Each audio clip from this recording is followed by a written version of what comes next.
Christ. Magandang umaga po sa inyo pong lahat. Narinig po natin sa ating Ebanghelyo ang tungkol sa 10 dalaga na nag-aantay sa pagdating ng lalaking ikakasal. Hindi po nila alam kung anong oras ito darating. Kaya, ang kailangan nilang gawin ay maging handa, no? To be ready. At dito nagkaiba ang 5 na matatalino doon sa 5 dalaga na hangal. Ang matatalino ay nagbaon ng langis para sa kanilang mga lampara. Ang mahangal naman ay nagdala lamang ng sapat para sa sandaling iyon.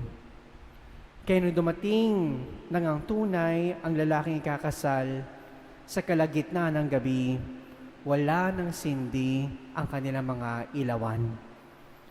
At habang sila naghahanap ng langis, sa dumating ang oras ng kasalan, ang 5 hangal ay naiwan sa labas. Mga kapatid, malinaw ang paalala sa atin ng Panginoon. Maging handa, no? To be ready. Pero ano ang ibig sabihin ng pagiging handa?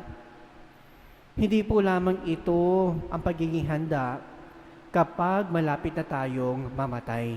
Hindi po. Ang pagiging handa ay ang pamumuhay ngayon pa lamang ng matapat sa ating Panginoon.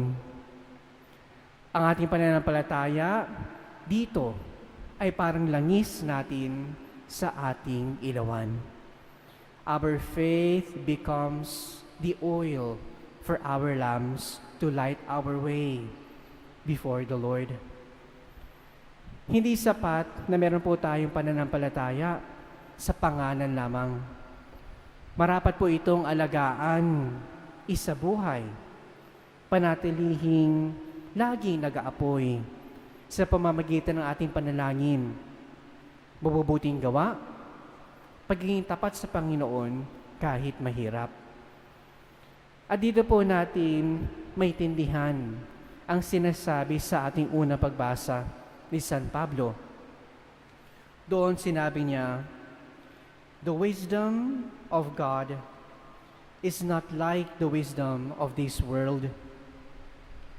Para sa mundo kasi, maaaring karunungan ang mag-ipon ng maraming bagay, makamundong bagay, magpakasaya hanggat maaari, o kaya isipin na mahaba pa ang ating oras, ang ating panahon sa mundong ito. Pero para sa Panginoon, ang tunay na karunungan ay ang manatiling tapat kay Jesus at sa kanyang krus. To be faithful to the Lord and also with the cross. Lalo na po ngayong ipinagdiriwang po natin ang pag-alala kay San Agustin.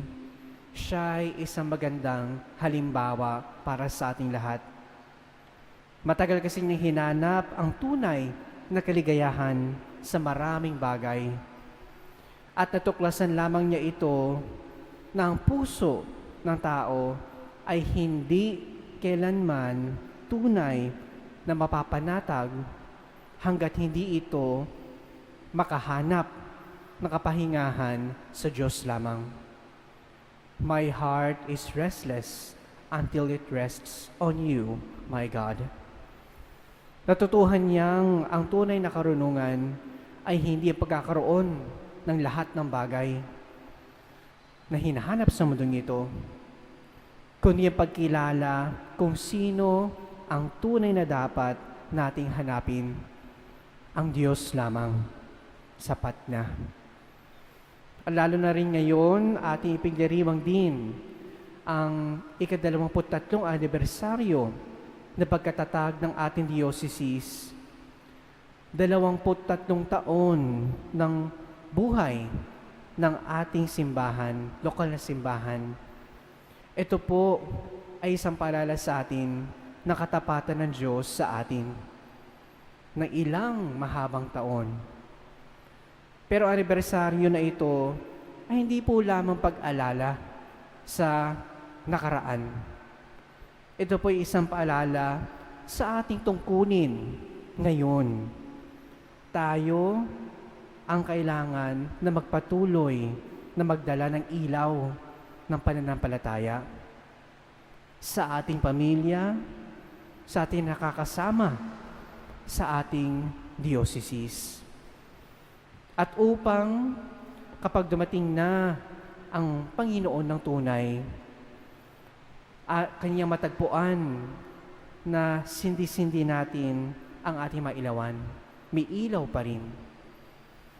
At meron pong isang mahalagang bagay din sa ating Ebanghelyo na hindi po maaaring hiramin ng 5 hangal ang langis ng 5 matatalino. Hindi po ito dahil ayaw nilang tumulong.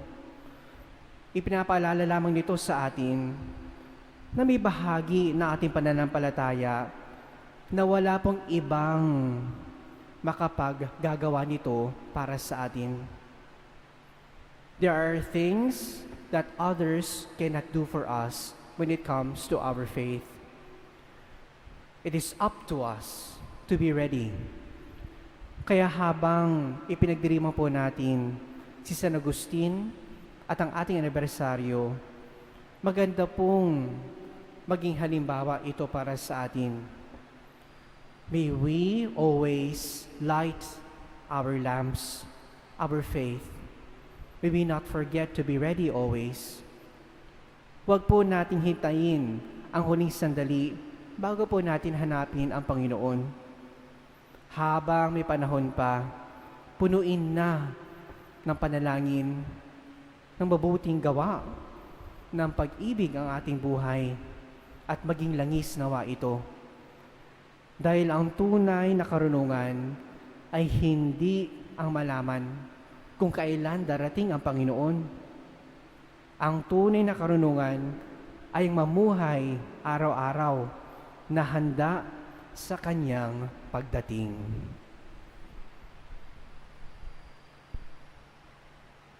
Amen.